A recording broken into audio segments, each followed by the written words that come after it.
Olha, existem várias relações entre a Bíblia e a ufologia. Algumas reais, em que a gente pode realmente estudar do ponto de vista ufológico, e outras que são forçadas. Vamos deixar essas de lado porque não vale a pena. Mas as reais são muito interessantes. Logo na Gênesis, no início, no capítulo 6, você lê que os homens e as mulheres da terra se multiplicaram e que os filhos de Deus, vendo que as mulheres eram bonitas, com elas acasalaram. E por isso caíram, que são os Anunnakis, né? Depois você lê no capítulo 24 a história de Enoque, que era um ancião honrado, temente a Deus, que fazia tudo certinho, que era o pai de Matusalém, e que um dia, durante um sonho, um anjo grande vem conversar com ele, de olhos de fogo, cabeça grande, e que diz: avisa a sua família que você vai ficar fora por um tempo, que Deus está te chamando. E ele pergunta: eu vou morrer? Não, você não vai morrer, você vai ficar fora um tempo, mas você volta. E Enoque avisa os filhos, ele fala: olha, Deus me chamou, eu vou para algum lugar, mas eu volto. E Enoque está um dia parado, quando vem uma carruagem de fogo dos céus, soltando fumaça pelo fogo que tinha, e ele é elevado por essa carruagem em anjos para o céu, e ali ele vê as estrelas e os sóis do firmamento e tem contato com Deus. Então, obviamente, esse é um quadro clássico de uma abdução. Ele foi avisado que ele seria abduzido, mas que ele ia retornar, porque ele foi em corpo físico. Ele foi, teve o seu contato, passeou numa nave fora do planeta Terra e retornou para o seio da sua família. No livro de Reis tem uma passagem muito interessante em que Elias diz ao seu principal discípulo, Eliseu, eu vou embora, Deus já me avisou que chegou minha hora de ir embora. E o Eliseu fica desesperado, falando: eu vou. Ele falou: não, aonde eu vou você não pode me seguir. E um dia Elias estava pregando, ele diz a Eliseu e aos seus seguidores: agora é a hora de eu ir, e ele desaparece na frente de todo mundo. Será que o Elias não foi teletransportado para dentro de uma nave? Porque, de novo, ele é levado em corpo físico com muitas testemunhas. Estava Eliseu, que era o seu seguidor, que assumiria o seu lugar futuramente. Nós vemos no livro de Ezequiel, que ele refere que ele estava em Tel Abid e de repente ele se vê envolto por uma luz, e nesta luz, que tem carroças, é uma carruagem, ele é levado para o rio Quebar, onde estavam os exilados, e ali ele fica entre eles no cativeiro. Na época de Ezequiel, a viagem entre Tel Abid e onde estavam os cativos do rio Quebar levavam pelo menos 7 dias, se você fosse no ritmo constante, sem paradas, né? Ele chegou lá em menos de minutos. Então, ele deve ter passeado numa nave também. Há um outro fato muito interessante, já em Atos dos Apóstolos, quando o jovem Filipe é solicitado pelo mordomo-mor da rainha da Etiópia, que ele queria ser batizado, porque ele aceitava o cristianismo, ele aceitava as leis de Jesus. Então, no rio, Filipe está batizando a este mordomo, e logo após o batismo do eunuco, desce sobre eles uma luz, e Filipe é levado embora e vai ficar levado para Azoto, e vai para Azoto pregar os ensinamentos de Jesus. A distância de onde eles estavam, gente, Etiópia para Azoto, né? Então, esta viagem é feita em minutos através de uma carruagem de fogo. Então, na Bíblia nós temos vários, tanto no Velho Testamento quanto no Novo Testamento, mensagens destas abduções ou viagens de contatados, né? Porque nenhuma dessas pessoas era abduzida, eles eram contatados. Há uma diferença entre o abduzido e o contatado. O abduzido é levado à nave com prévio assentimento antes da gente encarnar, quando é feito um acordo, né, para que a gente trabalhe e ajude no processo da nova terra e da nova raça humana, e o contatado não é, ele sempre vai à nave como convidado num outro tipo de missão de trazer à humanidade terrestre o conhecimento da humanidade cósmica, né? Mas quantos não são os relatos na Bíblia que diz assim: os sinais virão dos céus? Que sinais podem ser esses? Talvez sejam naves, quem sabe?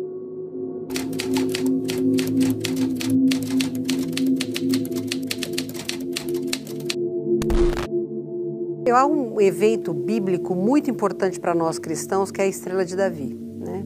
Que é justamente a estrela que brilha guiando os pastores na noite em que Jesus nasceu, né? Eu acho que a gente tem que entender, porque havia assim uma série de estudos, e foi isso que levou os 3 magos a irem até o local onde Jesus nasceria, para que no momento em que Jesus fosse nascer haveria a conjunção de 3 planetas, determinando um determinado evento cósmico, né? E esse momento ocorre, realmente você estudando astronomicamente existe este alinhamento planetário e não tem nada a ver com a estrela de Davi. Veja, você tinha pastores no campo com as suas cabrinhas lá, felizes, os seus carneirinhos, e de repente uma luz se faz, muito intensa. Estas pessoas olham para aquilo maravilhadas, ela começa a se mover e pastores abandonam o seu rebanho para seguir essa luz. Então, não é um momento simples, não é comum, né? Isso a gente chama de ativação. O que é ativação?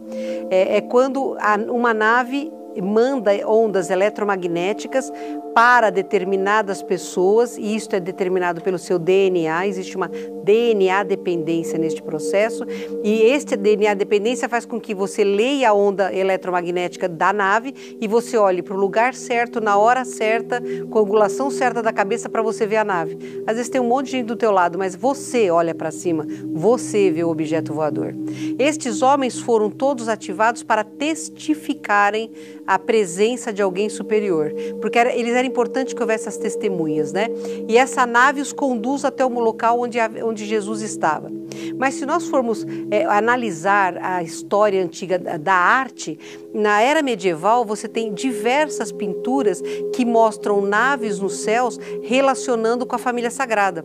Você tem quadros de Sebastiano Mainardi que coloca como Maria, Giovannino e o Bambino, Il Bambino, que é um quadro famoso, que você tem Maria, o menino João e o bebê Jesus, que tem uma nave no céu e uma estrela no céu e um pastor olhando para esta estrela.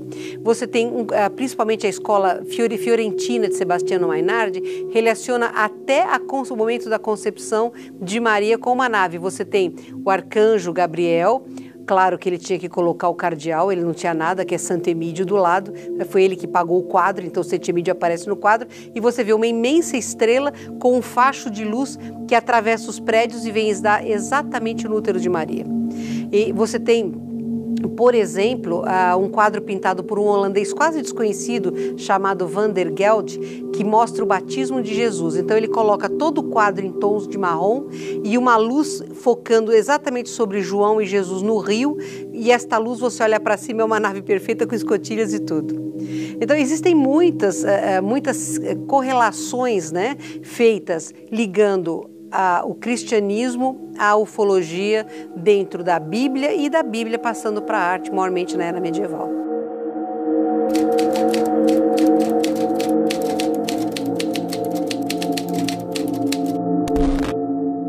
Na época medieval, na época antiga, né, pré-medieval, na época dos primeiros cristãos, a presença de naves era corriqueira nos céus, né? Mas eles não tinham entendimento que aquilo era uma nave, eram estrelas cadentes. Eles viam corriqueiramente estrelas cadentes porque, obviamente, eles estavam interessados em ver todo o movimento que estaria ocorrendo, né?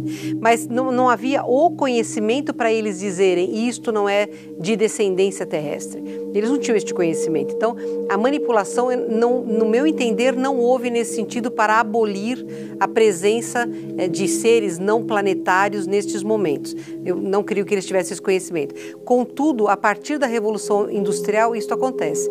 Você tem as artes até a Renascença retratando naves, e isso em quadros não apenas bíblicos, mas você tem isso em quadros que mostram a Noite dos Discos Voadores em Hamburgo, por exemplo, que é de 1500. Você tem vários quadros dessa época pós-renascentista que mostram naves, mas a partir da Revolução Industrial existe uma abolição de qualquer menção nas artes sobre naves interplanetárias. Mesmo porque a humanidade passa a trocar a espiritualidade pela materialidade da ciência. Então é um momento em que a humanidade é observada bem mais de longe, porque ela está assumindo o controle sobre a sua própria evolução. Então é natural que isso aconteça e eles passam a retornar então ao nosso contexto a partir da Segunda Guerra Mundial, onde o uso e a manipulação do átomo tornam a humanidade potencialmente perigosa para os nossos vizinhos. Como é possível mudar de vida sem recorrer ao suicídio? E se pudéssemos salvar vidas e o mundo melhorasse para todos nós? Juntos, nós podemos. Invista neste canal. Invista em um mundo melhor.